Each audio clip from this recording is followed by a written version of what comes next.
नमस्कार दोस्तों, स्वागत है आपका आज के DD30 में। आज की तारीख है 17 जून 2021 और आज का जो दिन होता है, आज के दिन में हम लोग डिस्कस करते हैं इकोनॉमी या किसी अदर टॉपिक को। इकोनॉमी पे मैं क्लास आज नहीं कर रहा हूँ, आज अदर टॉपिक पे कर रहा हूँ। ये 2 टॉपिक मेरे दिमाग में है, ऐसे कई टॉपिक हैं जिन पे इस बार प्रश्न पूछा जा सकता है, क्योंकि ये लगातार चर्चा में बने रहे हैं। कोई भी व्यक्ति अगर थोड़ा-सा इनोवेटिव नेचर का होगा तो वो ऐसे प्रश्न डालेगा, है ना? कहने का मतलब जो थोड़ा-सा चेंज करके डालते हैं प्रश्न को।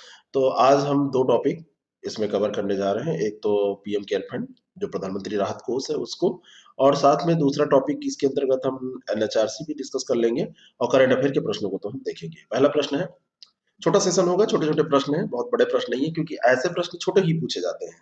हर जगह लंबे प्रश्न ही नहीं पूछे जाते हैं। तो पहला प्रश्न है, प्रधानमंत्री राष्ट्रीय राहत कोष का गठन कब किया गया था? तो जब भारत आजाद हुआ 1947 में और प्रथम प्रधानमंत्री बने पंडित जवाहरलाल नेहरू, तो उन्होंने अपने प्रधानमंत्री बनने के जस्ट बाद 1948 में, जनवरी की बात है, जनवरी 1948 में प्रधानमंत्री राष्ट्रीय राहत कोष का गठन किया, है ना?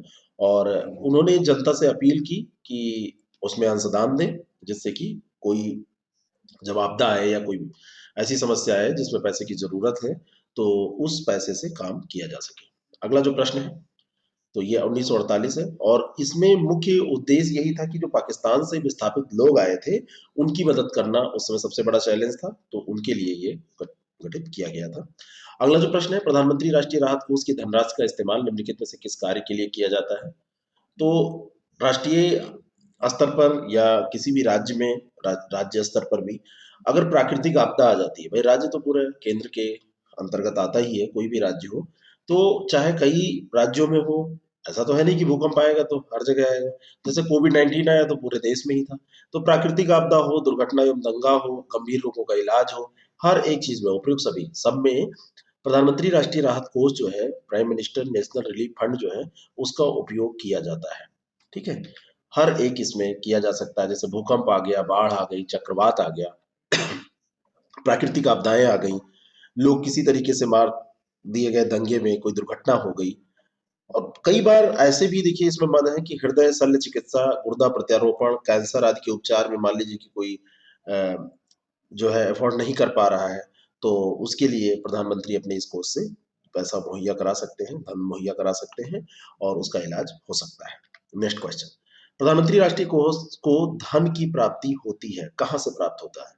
तो जो बजट पास होता है उससे दिया जाता है, या कर से, या जनता से।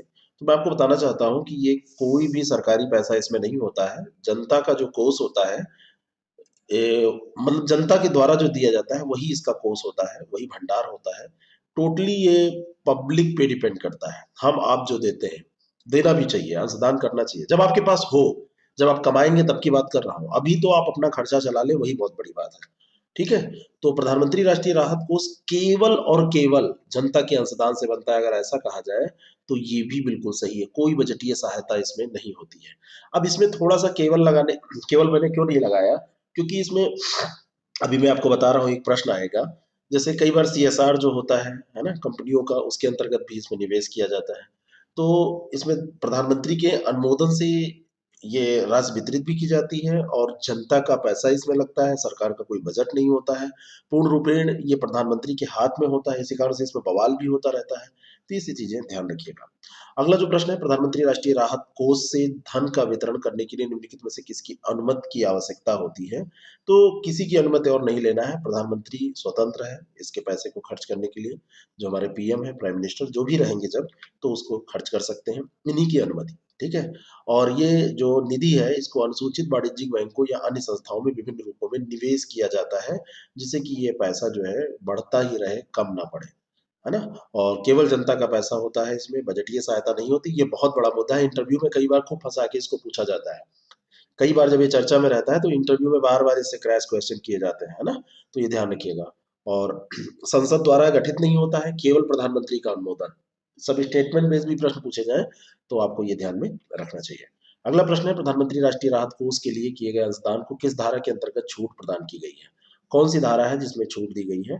तो अगर आप इसमें पैसा देते हैं, मान लीजिए अपनी तनख्वाह से, आपकी जो आय है, जो आप बिजनेस करते हैं वहां से, तो आपको आयकर में छूट दी जाती है है ना? और अगर आप ऐसा करते हैं तो आपको आयकर की अधिनियम 1961 की धारा है 80(6), इसके तहत छूट प्रदान की जाती है, यानी कि उतने पैसे पे आपको आयकर में रिबेट मिल जाएगा, छूट मिल जाएगी। तो इसको ध्यान रखिएगा, है ना? और अधिनियम की जो 1961 का ये अधिनियम है, उसकी धारा 10 और 139 के तहत आयकर रिटर्न भरने से छूट प्राप्त है। और इसमें ध्यान रखिएगा कि प्रधानमंत्री राष्ट्रीय राहत कोष में किए गए अंशदान को आयकर अधिनियम, तो ये दोनों बातें अलग-अलग ध्यान रखिएगा, ये 2 धाराएँ जो बात हो रही है, 1961 का ही अधिनियम है, धारा 10 और 139 के तहत जो आयकर रिटर्न भरना है, जो पैसा आप इसमें दे देंगे, तो उसमें आयकर रिटर्न भरने से छूट है।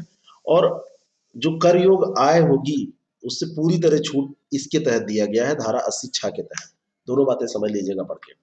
अगला जो प्रश्न है, पीएम केयर्स फंड एक सार्वजनिक धर्मार्थ ट्रस्ट है, जिसका अध्यक्ष कौन होता है? अब ये प्रश्न अगर थोड़ा-सा कॉन्सेप्ट आपका क्लियर हो गया होगा कि सारा कुछ प्रधानमंत्री के ही हाथ में होता है, तो इसके अध्यक्ष भी कौन होते हैं? प्राइम मिनिस्टर ही होते हैं, प्रधानमंत्री ही होते हैं। तो डी ऑप्शन इसका बिल्कुल करेक्ट है। आप लोगों के लिए आरओ और पीसीएस का कोर्स आज लॉन्च हो जाना था। आज दिन भर बहुत फीवर रहा, खूब ज़्यादा खाँसी है। यार 2 टेस्ट थे, वो दोनों बहुत लेट से पब्लिश हुए, दोनों हिंदी के टेस्ट थे। जो आरओ की टेस्ट सीरीज चल रही है जीएस के साथ, और एक आरओ का क्रैश कोर्स जो चल रहा है, जिसमें हम कंप्लीट कोर्स दे रहे हैं, तो वो सब लेट से आज पब्लिक इसी कारण से हो पाए। तो इस कारण से, और वो 25 तारीख 26 तारीख में ये स्टार्ट हो जाएगा कोर्स, और आपके लिए एक नई व्यवस्थाएं भी हो रही हैं, तो उसको भी आपको मैं जल्दी बताऊंगा 2 दिन में। मंडे तक सब चीजें बिल्कुल मतलब सब आपके सामने आ जाएंगी, और कोर्स तो अनाउंसमेंट कल ही हो सकता है, मैं कर ही दूं, बस ऊपर वाले से ही बनाइए। आज सुबह मैं पूरी मतलब सो ही नहीं पाया, जग रहा था, और क्लास सुबह बोल ही नहीं पा रहा था, लगातार खांसी आ रही थी, इसलिए सुबह वाली ज्योग्राफी ज्योग्राफी में विश्व का जो भूगोल है, वर्ल्ड ज्योग्राफी, वो समाप्त हो गई है। अब उसमें हमको भारत का भूगोल शुरू करना है, और अब तो सारी स्थितियां सही हो गई हैं, तो रेगुलर क्लास चलेगी, टाइम चाहे चेंज कर दें उसका, लेकिन रेगुलर क्लास चलेगी, ये ध्यान रखिएगा। चलिए, तो ये प्रधानमंत्री ही होते हैं पीएम केयर फंड, जो सार्वजनिक धर्मार्थ ट्रस्ट है। अगर कोई आपसे कहे पब्लिक चैरिटेबल ट्रस्ट है, तो इसमें कोई दो राय नहीं है, ये पब्लिक चैरिटेबल ट्रस्ट है। नेक्स्ट, पीएम केयर फंड में निर्धारित राशि की सीमा कितनी है? कितना पैसा इसमें जमा हो सकता है? 1 लाख करोड़, 50,000 करोड़, 25,000 करोड़, तो ये असीमित है, अनलिमिटेड है, कितना भी पैसा इसमें जमा किया जा सकता है ना? और सार्वजनिक जो धर्मार्थ ट्रस्ट के रूप में इसको गठित किया गया है, ये जो ट्रस्ट है पीएम केयर फंड, तो इसमें अन्य सदस्य भी कुछ होते हैं, प्रधानमंत्री इसके अध्यक्ष होते हैं, अन्य सदस्यों में इसके रक्षा मंत्री होते हैं, गृह मंत्री होते हैं, वित्त मंत्री होते हैं, लेकिन सर्वे सर्वा होते इसमें प्रधानमंत्री ही हैं। तो कोष में राज्य की सीमा नहीं निर्धारित की गई है ना? जितनी भी ज्यादा योगदान लोग जो है वो योगदान करना चाहे राशि की, वो कर सकते हैं, कितना भी पैसा आप जमा कर सकते हैं, क्योंकि ये उद्देश्य इसका क्या है? उसका उद्देश्य है कि लोगों की हेल्प करना, एक्सट्रीमली सॉरी, लोगों की हेल्प करना, तो लिमिट इसमें नहीं रखी गई है। अगला जो प्रश्न है, पीएम केयर फंड में सीएसआर के तहत कंपनियों को योगदान देना क्या है, स्वैच्छिक है या अनिवार्य है? तो पीएम केयर फंड में ये अनिवार्य है। कारपोरेट कार्य मंत्रालय यानी कि मिनिस्ट्री ऑफ जो कारपोरेट अफेयर्स है, तो उसने स्पष्ट कर दिया है कि पीएम केयर्स फंड में सीएसआर के तहत आपको योगदान करना होगा, है ना?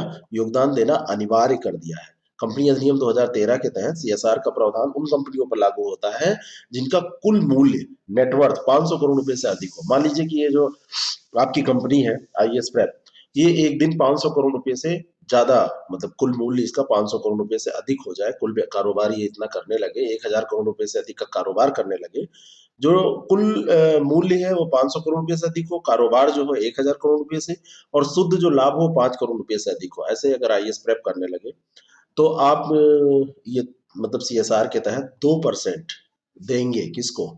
सीएसआर के तहत गवर्नमेंट को देना होता है, तो सीएसआर के तहत जो ये कंपनियां देती हैं, 3 वर्षों के शुद्ध लाभों के औसत का 2% योगदान करना होता है। तो इसमें ये योगदान उन्होंने स्पष्ट किया है कि पीएम केयर फंड में भी करना होगा। अगला जो प्रश्न है, राष्ट्रीय मानवाधिकार, ये 8 प्रश्न इस पे थे। अब कोई करंट में जो भी इशू होगा वो हम डिस्कस करते रहेंगे। अब राष्ट्रीय मानवाधिकार पर हम 10 प्रश्न देखेंगे, और फिर आज करंट में 2 प्रश्न 3 प्रश्न कल हमने कम डिस्कस किए थे, तो आज बढ़ा लिए गए हैं। राष्ट्रीय मानवाधिकार आयोग एक स्वतंत्र वैधानिक संस्था है। एक तो याद रखिएगा, स्वतंत्र है और वैधानिक संस्था है ना? हमारे संविधान में ये नहीं थी।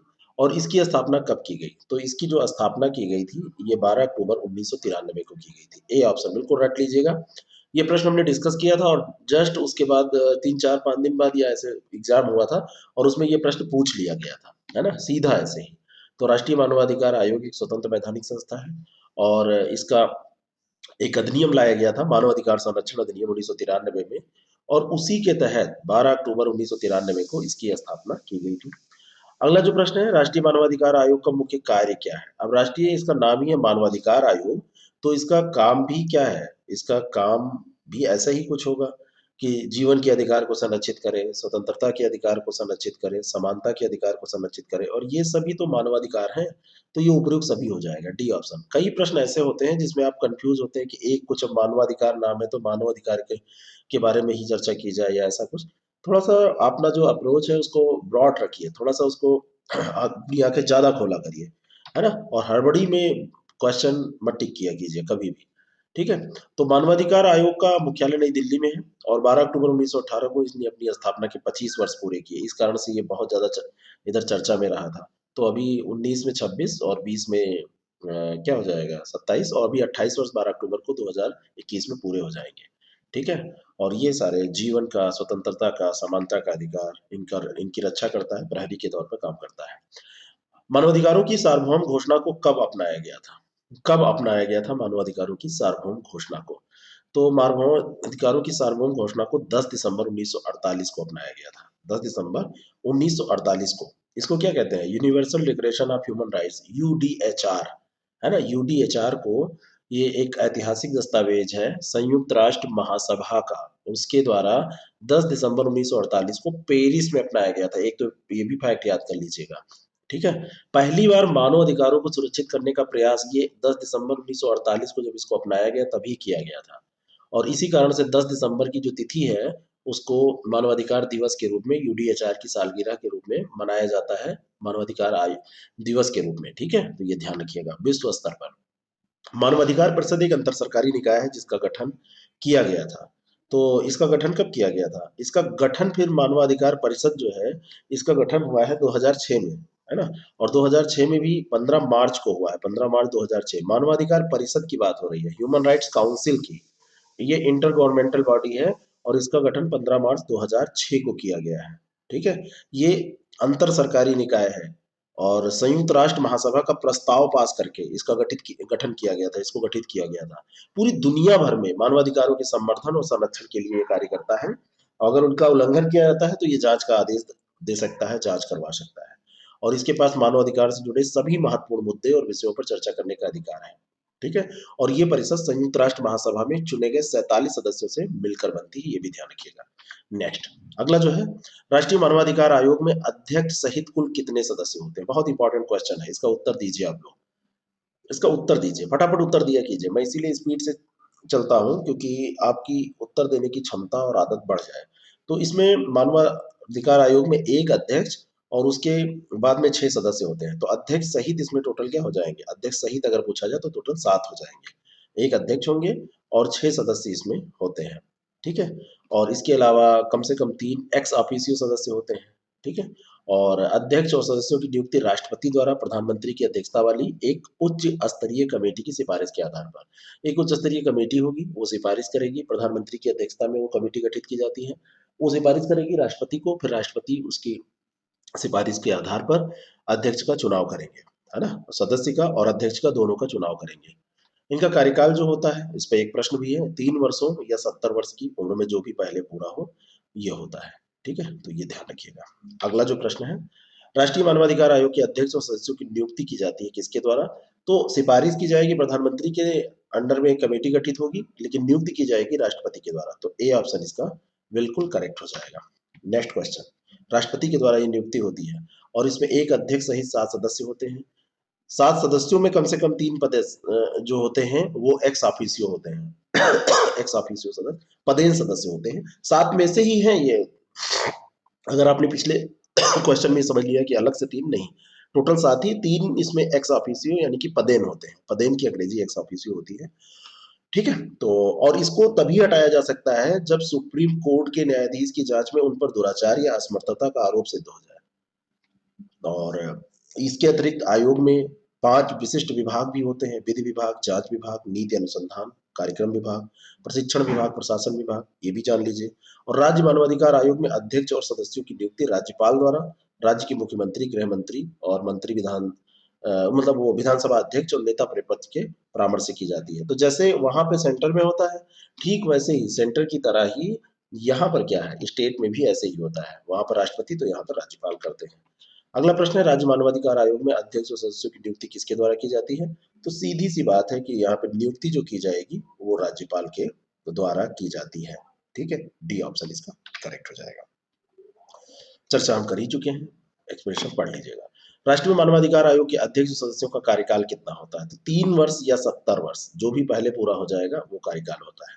अब इसके सदस्य अध्यक्ष कौन बन सकते हैं, इस पर एक प्रश्न पूछा गया था पिछली बार, तो उसको भी हम चर्चा करेंगे। एक विधेयक लाया गया, मानवाधिकार संरक्षण संशोधन विधेयक 2019। उसके अनुसार आयोग के अध्यक्ष के रूप में कौन नियुक्त हो सकता है? और ये बढ़िया प्रश्न है, काफी अच्छा प्रश्न है। इसके तहत ये कहा गया कि अब भारत का मुख्य न्यायाधीश पहले हो सकता था, और अब उच्चतम न्यायालय का न्यायाधीश भी हो सकता है। पहले केवल भारत का मुख्य न्यायाधीश हो सकता था और इसका अध्यक्ष। लेकिन अब राष्ट्रीय मानवाधिकार आयोग को अधिक समावेशी और कुशल बनाने के लिए लोकसभा ने मानव अधिकार संरक्षण संशोधन अधिनियम जो 2019 को पास किया, विधेयक जो ये लाया गया, तो इसमें यह कहा गया कि उच्चतम न्यायालय का न्यायाधीश और भारत का मुख्य न्यायाधीश, ये दोनों क्या है, इसके अध्यक्ष अब बन सकते हैं। तो इस ज्यादा ये मतलब कई बार लोग तैयार ही नहीं होते थे बनने के लिए, सी ऑप्शन। अब एक चीज ये जान लीजिए कि कई बार लोगों के पास बेरोजगारी है, लेकिन कई लोग ऐसे हैं जो बड़े बड़े पद को भी छोड़ देते हैं, ध्यान रखिएगा। ठीक है, नेक्स्ट क्वेश्चन, अगला जो प्रश्न है, तो ये ध्यान रखिएगा। और मुख्य न्यायाधीश के अतिरिक्त पहले क्या होता था, भारत के मुख्य न्यायाधीश जो होते थे, तो भारत के मुख्य न्यायाधीश ही बन सकते थे। अब ऐसे भी व्यक्ति आयोग के अध्यक्ष बन सकते हैं जो उच्चतम न्यायालय के न्यायाधीश रह चुके हों, केवल न्यायाधीश रह चुके हों तो वो बन सकते हैं। नेक्स्ट क्वेश्चन, अगला जो प्रश्न है, अंतर्राष्ट्रीय मानवाधिकार दिवस किस तिथि को मनाया जाता है? तो ये 10 दिसंबर। बहुत सरल सा प्रश्न है। यहाँ पर मैं एक चीज और आपको बताना चाहता हूँ कि मानवाधिकार आयोग में राष्ट्रीय पिछड़ा वर्ग आयोग के अध्यक्ष, राष्ट्रीय बाल अधिकार आयोग के अध्यक्ष और दिव्यांगजनों संबंधी मुख्य आयुक्त को भी सदस्यों के रूप में सम्मिलित किया जाता है। मतलब ये मेंबर उनके जो होते हैं साथ, उसमें इनको शामिल किया जाता है। राष्ट्रीय और राज्य मानवाधिकार आयोग के अध्यक्षों और सदस्यों के कार्यकाल की अवधि को 5 वर्ष से कम कर दिया गया। पहले 5 वर्ष था, अब 3 या 70 कर दिया गया ना, तो ये कम करके किया गया है। और पुनर्नियुक्ति के भी पात्र होते हैं, ये ध्यान रखिएगा, अगर और आपसे दांव पेच करके कठिन प्रश्न पूछा जाए। अंतर्राष्ट्रीय मानवाधिकार दिवस के बारे में हमने चर्चा कर ली। आप चलिए आगे बढ़ते हैं और करंट के प्रश्नों को देखते हैं। तो लगभग सारी ये चीजें, सारे एस्पेक्ट इसमें हो गए। और आपको मैं बताना चाहता हूँ कि आप लोग कुछ भी करें, लेकिन प्रैक्टिस करना मत छोड़िएगा। पढ़ना लिखना बंद कर दीजिएगा, लेकिन क्वेश्चन देखना मत बंद कीजिएगा। जिस दिन वो बंद कर देंगे तो आप चाहे प्री और चाहे मेंस, मेंस के लिए भी हम लोग सब कुछ प्लान हो गया है, और मेंस के लिए भी स्टार्ट करने जा रहे हैं कोर्स, आंसर राइटिंग और ये सारी चीजें। मतलब ऐसा कार्यक्रम जो आप लोग लेके साथ में चल सके। संयुक्त राष्ट्र की किस तिथि को मरुस्थलीकरण और सूखे का मुकाबला करने के लिए विश्व दिवस, world day to combat desertification and drought मनाया जाता है? किस तिथि को ये मनाया जाता है? संयुक्त राष्ट्र किस तिथि को ये मनाता है? तो ये है इसका उत्तर 17 जून। क्या है? आज ही के दिन 17 जून, आज ही का ये करंट अफेयर है। और इस बार इसकी इसकी थीम जो है, ये रेस्टोरेशन लैंड रिकवरी है।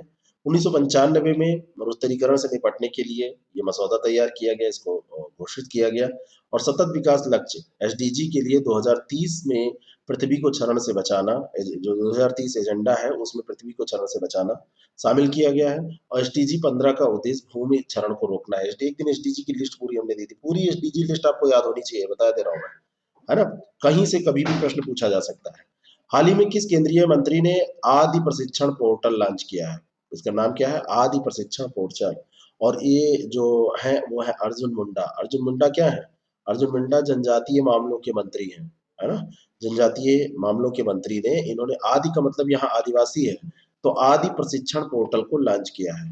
और ये जो पोर्टल है, इस पोर्टल का उद्देश्य जो है, देश भर में आयोजित होने वाले प्रशिक्षण कार्यक्रमों को की जो जानकारी है, व्यापक जानकारी प्रदान करना। और आदि प्रशिक्षण पोर्टल पोर्टल जो है, ये सूचना प्रौद्योगिकी का उपयोग करके दूरस्थ क्षेत्र तक पहुंचने की एक पहल है, ताकि आदिवासी जो समुदाय है उनके अधिकारों और जो उनके लाभ हैं वो उन तक पहुंच सके। ठीक है। बाकी यूएनडीपी के बारे में आप जानते हैं। यूएनडीपी एक संयुक्त राष्ट्र का वैश्विक विकास नेटवर्क है, 1965 में गठित हुआ था। देश के बीच निवेश और तकनीकी सहयोग को बढ़ावा देना इसका उद्देश्य होता है। तो ये चीज़ें जो हैं वो आप ध्यान रखिएगा, ठीक है? और अगला जो प्रश्न है, ये यूएनडीपी यहाँ पे क्यों रखा? हाँ, ठीक तो है। ये किस लिए रखा गया? क्योंकि जनजातीय मामलों के मंत्रालय ने अभी यूएनडीपी के सहयोग से यह पोर्टल विकसित किया है। सॉरी। अगला जो प्रश्न है, किस संस्थान ने माइक्रो फाइनेंस के नियमन पर एक सलाहकार दस्तावेज जारी किया है? कौन सा संस्थान है? और ये जो संस्थान है उस संस्थान का नाम है आरबीआई। माइक्रो फाइनेंस पे नियमन उसका कैसे हो, एक सरकार सलाहकार दस्तावेज सलाहकारी दस्तावेज जारी किया है, तो ये आरबीआई ने किया है, रिजर्व बैंक ऑफ इंडिया ने। और इसमें माइक्रो फाइनेंस उधारकर्ताओं को अति ऋणग्रस्तता से बचाने के लिए काम किया गया है और इसका उद्देश्य प्रतिस्पर्धी ताकतों को ब्याज दरों को कम करने में सक्षम बनाना। अगला जो प्रश्न है, लकड़ी से निर्मित पहला अंतरिक्ष उपग्रह, बहुत ही मोस्ट इंपॉर्टेंट ये क्वेश्चन है, बहुत ज्यादा इंपॉर्टेंट। तो ये इस उपग्रह का नाम क्या है? तो इसका नाम क्या है? वीजा वुडसैट। इसका केवल वुडसैट नहीं, वीजा वुडसैट इसका नाम है। वुड स्टार भी नहीं है, ध्यान रखिए, कंफ्यूज नहीं, वीजा वुडसैट नाम है। और ये किसका है? यूएसए का है, यूरोपियन स्पेस एजेंसी का। और ये दुनिया के पहला लकड़ी से निर्मित होने वाला उपग्रह है। और इसका ये जो उपग्रह है, उस उपग्रह का मिशन अंतरिक्ष यान संरचनाओं में प्लाईवुड जैसी लकड़ी को सामग्री की प्रयोजकता, जैसे प्लाईवुड की जो प्लाईवुड जो है वो क्या वहां पे प्रयोग की जा सकती है, तो उसकी प्रयोज्यता को परीक्षण करना, उसको जांचना इसका उद्देश्य है। और चरम अंतरिक्ष स्थितियों, जैसे वहां पर गर्मी को पड़ती है, ठंड पड़ती है, वैक्यूम हो जाता है, तो उसका क्या प्रभाव पड़ता है ये प्लाईवुड जैसी लकड़ी पर, ये जांचना इसका उद्देश्य है। और इसको 2021 के अंत तक प्रक्षेपित कर दिया जाएगा। रॉकेट लैब इलेक्ट्रॉन नामक रॉकेट के साथ इसको प्रक्षेपित किया जाएगा। बाकी इसके बारे में देखिएगा, ये 10 × 10 × 10 सेंटीमीटर नैनो उपग्रह है, ये बहुत छोटा सा है। और इसको किस लिए बनाया गया है जान ही रहे हैं। कैमरा भी इसमें एक लगाया गया है, कैमरा तो लगाया ही जाएगा, जहां जाए तो खुफियागिरी करे। भारत के ने हाल ही में किस देश को जीआई प्रमाणित जर्दालू आम निर्यात किया है? अब जर्दालू जो आम है ये जीआई प्रमाणित है और ये बिहार से रिलेटेड है। तो जर्दालू जो आम है, सबसे पहले तो ये बिहार से रिलेटेड है, ये ध्यान रखिएगा, और इसको जीआई टैग मिला है। और ये निर्यात हुआ है ब्रिटेन को। कहाँ निर्यात हुआ है? ब्रिटेन को। अरे ये कोविड के कारण बड़ा मार्केट प्रभावित हुआ है। इस बार की जो दशहरी जो है, आप बहुत सही ढूंढेंगे भी तो नहीं मिलेगी, प्रभावित हो गया है सब। तो बिहार का जो भागलपुर है, भागलपुर का ये जर्दालू आम है, इसको यूनाइटेड किंगडम को भेजा गया है। इसकी वाणिज्यिक खेप वहाँ पे निर्यात की गई है। और आम जो है फलों का राजा कहा जाता है इसको। और प्राचीन शास्त्र में इनको कल्पवृक्ष भी कहा जाता है, इच्छा देने वाला पेड़। और उत्तर प्रदेश, बिहार, तेलंगाना, आंध्र प्रदेश, कर्नाटक, इन सब में होता है, बड़े बड़े उत्पादक राज्य हैं। जबकि केरल में भी ये होता है, आप साउथ में चले जाएंगे हर जगह मिल जाएगा, लेकिन बड़े उत्पादक राज्य यही हैं। हाल ही में किस राज्य सरकार ने कोविड के कारण अनाथ हुए बच्चों के लिए 5 लाख रुपए की घोषणा की है? कई सरकारें ऐसा कर रही हैं, तो 5 लाख की घोषणा किसने की ये भी ध्यान रखना एक चैलेंज ही है। तो ये जो 5 लाख वाली घोषणा है ये महाराष्ट्र सरकार ने की है। जो कोविड में अनाथ हो गए बच्चे, तो इसने की है कि हम उनको 5 लाख रुपए की फिक्स डिपॉजिट देंगे, एफडी उनकी खोल देंगे। और हर महीने 1125 रुपए का मासिक भत्ता भी उनको देंगे। 23 वर्ष की उम्र पहुंचने पर वे बच्चे व्यक्तिगत या व्यावसायिक उपयोग के लिए एक मुश्त वो जो सारी राशि होगी उसको निकाल सकेंगे। ठीक है। और ये भारत सरकार की घोषणा है, सॉरी, वो तो उसकी है। ये 5 लाख रुपए, तो 5 लाख रुपए की एफडी खोलेंगे। और यहाँ पे भारत सरकार की एक योजना है, पीएम केयर्स में से जो योगदान होगा, 18 साल के जब हो जाएंगे तो 10 लाख रुपए का कार्पस हो जाएगा। और इस धनराशि का उपयोग मासिक आर्थिक सहायता और उच्च शिक्षा के लिए कर सकेंगे। ये भारत सरकार की घोषणा है। भारत सरकार वाली घोषणा पूरे देश में बाकी जो अपना राज्य कर रहे हैं वो कर ही रहे हैं। ये ध्यान रखिएगा, सही से इसको मैच करके पढ़ लीजिएगा।